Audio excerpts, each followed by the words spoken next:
말씀을 나누기 전에 여러분들에게 퀴즈를 하나 드리려고 합니다. 398이라고 하는 숫자가 있습니다. 여러분 이 398이라고 하는 숫자 들어보셨습니까?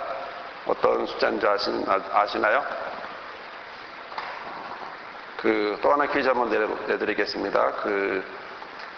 공통된 단어인데요. 요 뒤에 어떤 말이 붙나 한번 맞춰보시기 바랍니다. 냄비, 황혼, 묻지마, 이혼, 아니요, 이민. 이런 실수를 했네요. 이미 답을 말해버렸네. 냄비 이혼이라는 게 있고요. 황혼 이혼, 묻지마 이혼, 그 다음에 이민 이혼이 있습니다. 발음상 실수로 그냥 답을 말해버렸네. 398이라는 게 뭐냐면요. 2003년도 통계에서 하루에 840쌍 결혼을 하는데 하루에 이혼을 398쌍 이혼했답니다. 그러니까 거의 40%, 45% 정도까지 되죠. 냄비 이혼은 뭐냐면, 결혼하자마자 1년 이내에 이혼하는 것을 냄비 이혼이라고 그러고요. 황혼 이혼은 뭐냐면, 자식들 다 결혼시키고 나서 이혼하는 거. 이제 그날만 기다렸다가, 그 다음에 묻지마 이혼이 있는데, 말 그대로 아무 말 하지 않을 거니까 묻지 말라고 하는 그런 이혼이고요. 이민 이혼이라는 게 참 웃긴데요. 이게 뭐냐면, 외국으로 이민을 가기 위해서 시민권을 빨리 따기 위해서 한국에선 이혼을 합니다. 그리고 외국에 가서 그 외국 사람과 법적으로 혼인을 해서 시민권을 따고 다시 이혼해서 다시 결합하는. 웃기죠? 별 이상한 이혼이 다 있는데 이렇게 이제 이혼이 행해지고 있기도 합니다. 자, 안타까운 사실은요, 18살 이상 이제 500명에게 조사했더니 18살부터 29살까지 20대들이죠.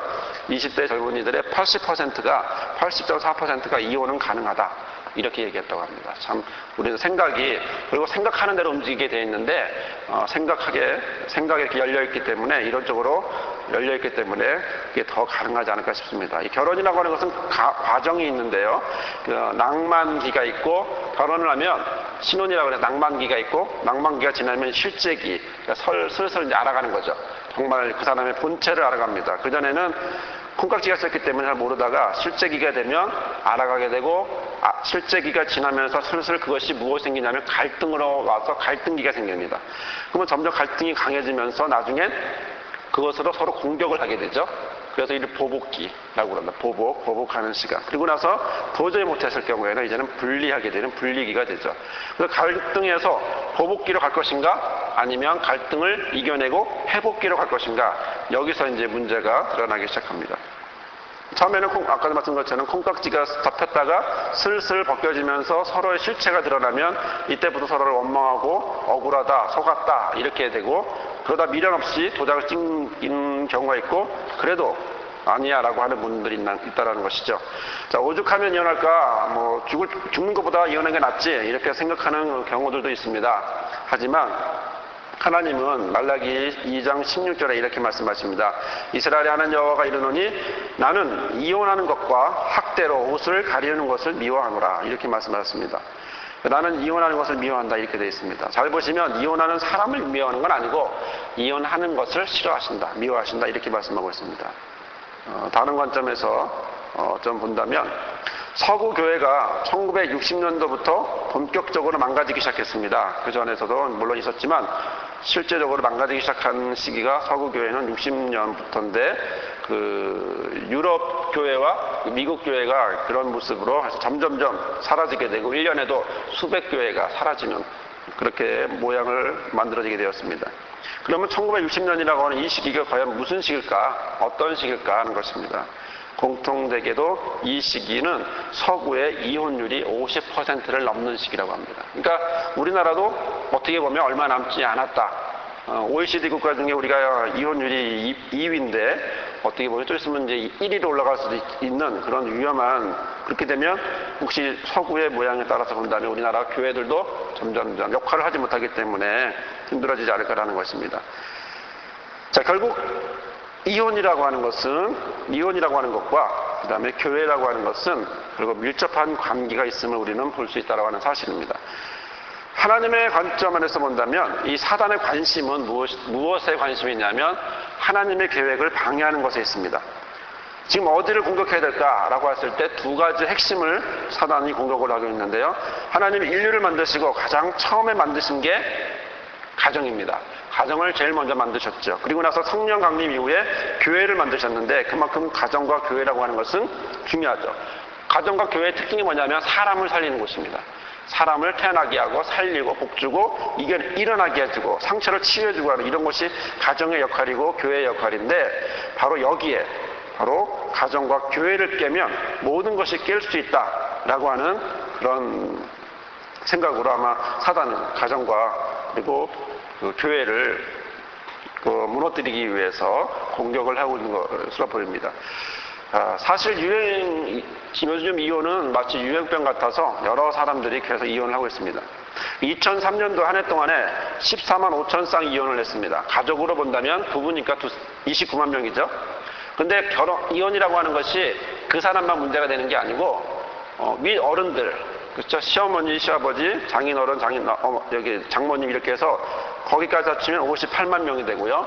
예를 들어 자식이 둘씩 있었다라고 해도 또 29만 명이 또 필요합니다. 그럼 그것을 다 합치면 116만 명이라고 하는 사람들이 2003년도에 상처를 받았다고 하는 사실입니다. 그러면 2003년도에 이혼한 쌍만 그런 상처를 받았느냐? 그렇진 않죠. 잠복기 있는 사람도 있고 이제 별거 중인 사람들도 있고 많은 사람들이 있습니다. 그래서 따져보면 1년이 아닌 한 10년 정도 해서 그 사람들까지 다 이혼할 거라고 하는 생각을 해서 10년을 생각해 본다면 2003년부터 2013년 동안 우리나라의 모든 4분의 1 정도 되는 1,000만 명 정도가 이혼 때문에 상처를 받게 된다고 하는 사실입니다. 아주 심각한 위치에 지금 우리가 있는 것이죠. 지금까지 이혼하신 분들과 함께 연결이 되면 그 상처는 결국 2천만 명 이상 가능하다는 것입니다. 이렇게 사단의 목적은 깨어짐이라는 것입니다. 있다는 것이죠. 영혼에 상처를 주고 그들이 일어나지 못하게 하고 또 헤어져서 또 그렇게 헤어지게 되면 거리낌이 없이 다시 헤어지게 되면 다시 붙고 다시 살아나기 힘들기 때문에 사단은 계속해서 그것을 공격하고 있다고 하는 것입니다. 사단이 교회를 공격하고 가정을 공격하는 이유는 교회가 깨지면 젊은이들 어디로 갑니까? 바깥으로 나가게 됐습니다. 바깥으로 나가면 무엇이 없어지냐면 기도 소리도 없어지죠. 가정이 깨어지면 어디로 나갑니까? 젊은이들이 바깥으로 나가게 됐습니다. 기준도 없이 그냥 나갈 수밖에 없는 그런 모습이죠. 요즘은 출산도 자유롭게 되었고요. 낙태도 여자의 권리라고 하는 그런 소리까지 하게 되었습니다. 그러니까 결국 사람들이 잘 살자, 열심히 좋게 살자, 열심히 살자 했지만 결국은 만드는 것은 결국 지옥을 만들고 있었다라고 하는 사실이죠.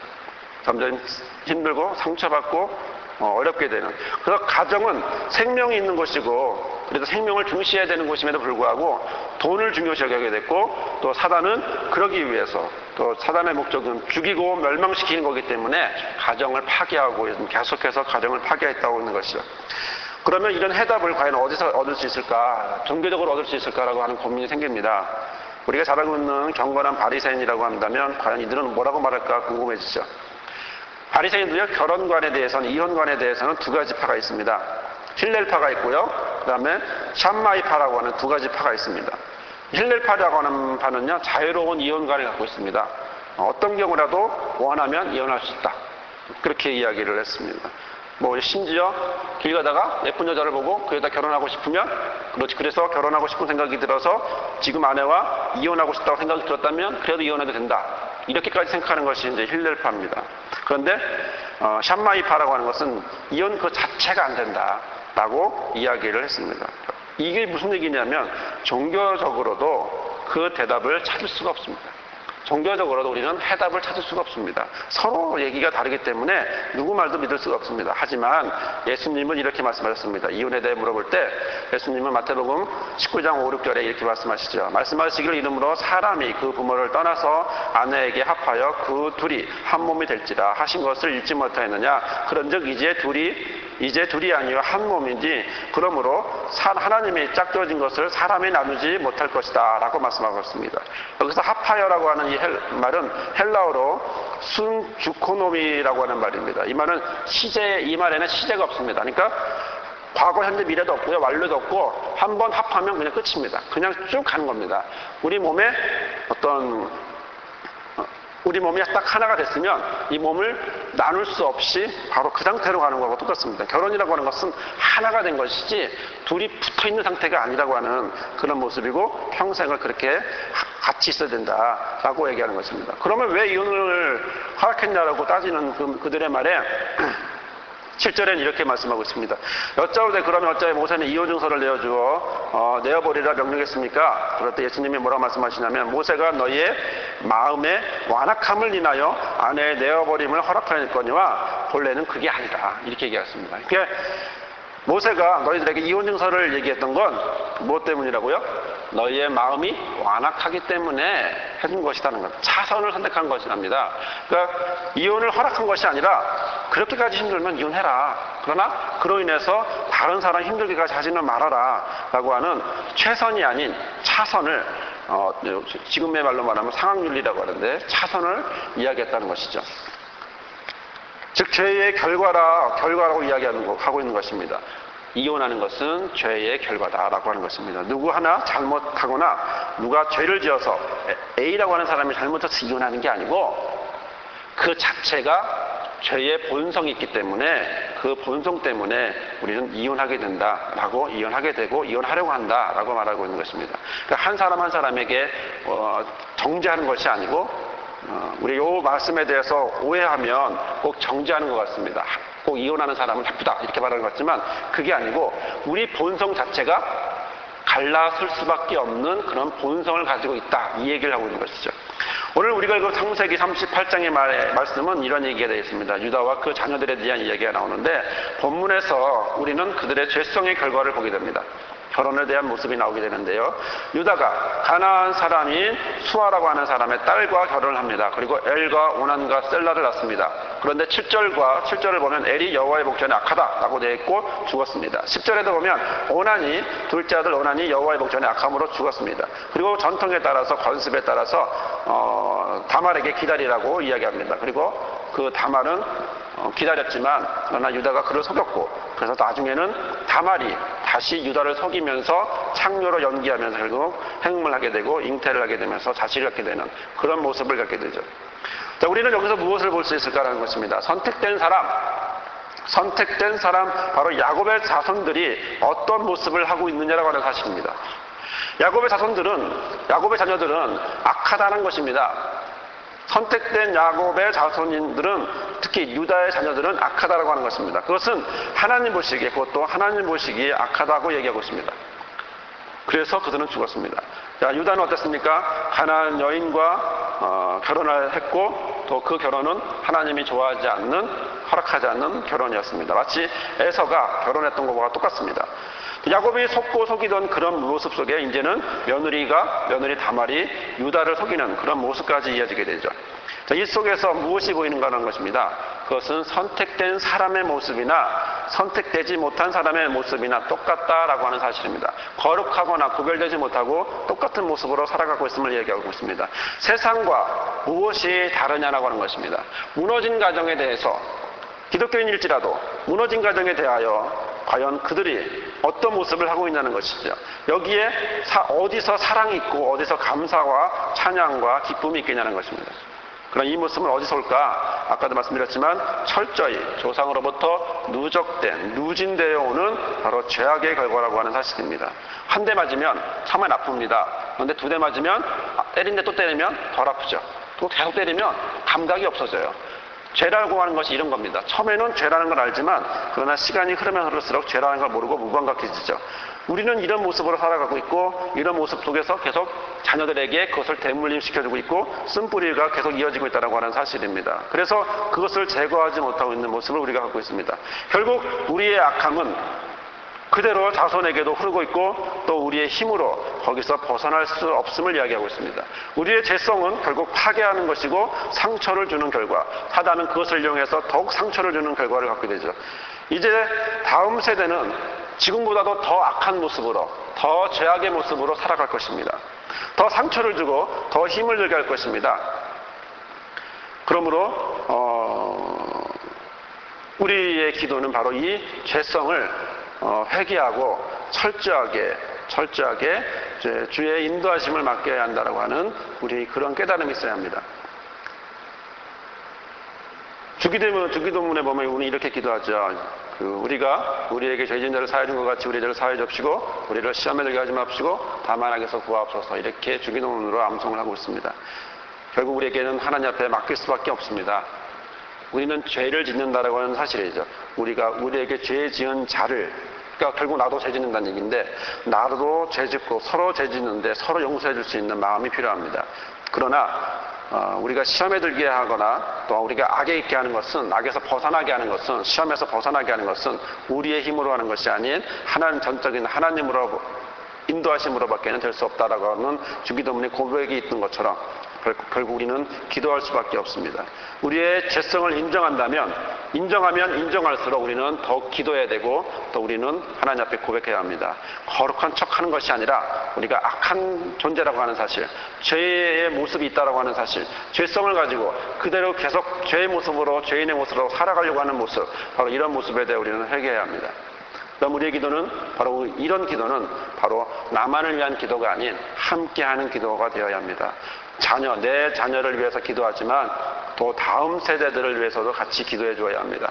다음 세대들이 같이 평화로운 의로운 세상에서 살 수 있도록 우리는 기도해 줘야 합니다. 내 자녀 혼자만 아무리 깨끗하고 깨끗한 거룩한 흰옷을 입었다 할지라도 그 자녀가 나가면 세상은 검은 옷을 입고 있기 때문에, 먹물을 묻어있는 옷을 입고 있기 때문에 우리 자녀들도 더러워질 수밖에 없다고 하는 사실입니다. 그러므로 우리는 다음 세대를 위해서 같이 기도해야 합니다. 같이 거룩해질 수 있도록. 그래서 내 자녀도, 교회학교 어린이들도, 우리 한국교회의 모든 어린이들도 우리 모두가 다 함께 거룩해지는, 죄성에서 벗어나서 함께 거룩해지는 그런 모습이 되게 해달라고 우리는 기도해야 합니다. 이런 모습이 저와 여러분과 함께 하기를 바랍니다. 이 시간에 함께 기도하겠습니다. 우리 교회를 위해 기도해 주시고 다음 세대를 위해 기도하시고 우리 자녀들을 위해 기도하시고 또 다음 세대는 다음 거룩해진 모습으로, 죄성에서 벗어난 모습으로 살려달라고 기도하시고, 또 여름 성경학교 중입니다. 축복해달라고 기도하시고, 또한 내일 예배 주 안에서 성령 충만하고 또한 목사님과 우리 모든 성도들이 주님의 인도함 따라서 은혜가 넘치는 그런 예배 되게 해달라고 이 시간 주여 한번 외치고 기도하겠습니다. 주여!